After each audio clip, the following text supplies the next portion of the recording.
যুক্তরাষ্ট্রের কঠোর বক্তব্যে এবার প্রকাশ্যে ক্ষোভ দেখালো ইরান। ওয়াশিংটনের পক্ষ থেকে নতুন হামলার ইঙ্গিত আসার পর তেহরান হুঁশিয়ারি দিয়েছে, যুদ্ধ শুরু হলে তা আর শুধু মধ্যপ্রাচ্যের মধ্যে সীমাবদ্ধ থাকবে না, বরং এর বিস্তার আরও বড় পরিসরে যেতে পারে। মার্কিন প্রেসিডেন্ট ডোনাল্ড ট্রাম্প সম্প্রতি বলেন, তিনি ইরানের বিরুদ্ধে নতুন সামরিক অভিযান চালানোর সিদ্ধান্ত থেকে মাত্র 1 ঘন্টা দূরে ছিলেন। তবে কূটনীতিকে আরও একটু সময় দিতেই শেষ মুহূর্তে সেই সিদ্ধান্ত স্থগিত করা হয়েছে।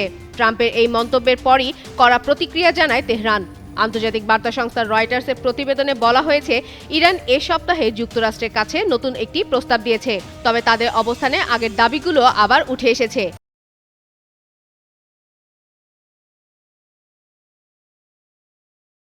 এর মধ্যে রয়েছে হরমুজ প্রণালীর উপর নিয়ন্ত্রণ, যুদ্ধের ক্ষতিপূরণ, নিষেধাজ্ঞা প্রত্যাহার, জব্দ সম্পদ ফিরিয়ে দেওয়া এবং অঞ্চল থেকে মার্কিন সেনা সরিয়ে নেওয়া। ইরানের বিপ্লবী গার্ড বাহিনী IRGC রাষ্ট্রীয় গণমাধ্যমে দেওয়া এক বিবৃতিতে বলেছে, ইরানের বিরুদ্ধে আগ্রাসন পুনরায় শুরু হলে সম্ভাব্য সংঘাত এবার মধ্যপ্রাচ্যের বাইরেও ছড়িয়ে পড়তে পারে। এর আগে ইরান একাধিকবার সতর্ক করেছিল, নতুন হামলা হলে মধ্যপ্রাচ্যে থাকা মার্কিন ঘাঁটিগুলো লক্ষ্যবস্তু হবে। সর্বশেষ বক্তব্যে তারা আরও বিস্তৃত পাল্টা জবাবের ইঙ্গিত দিল।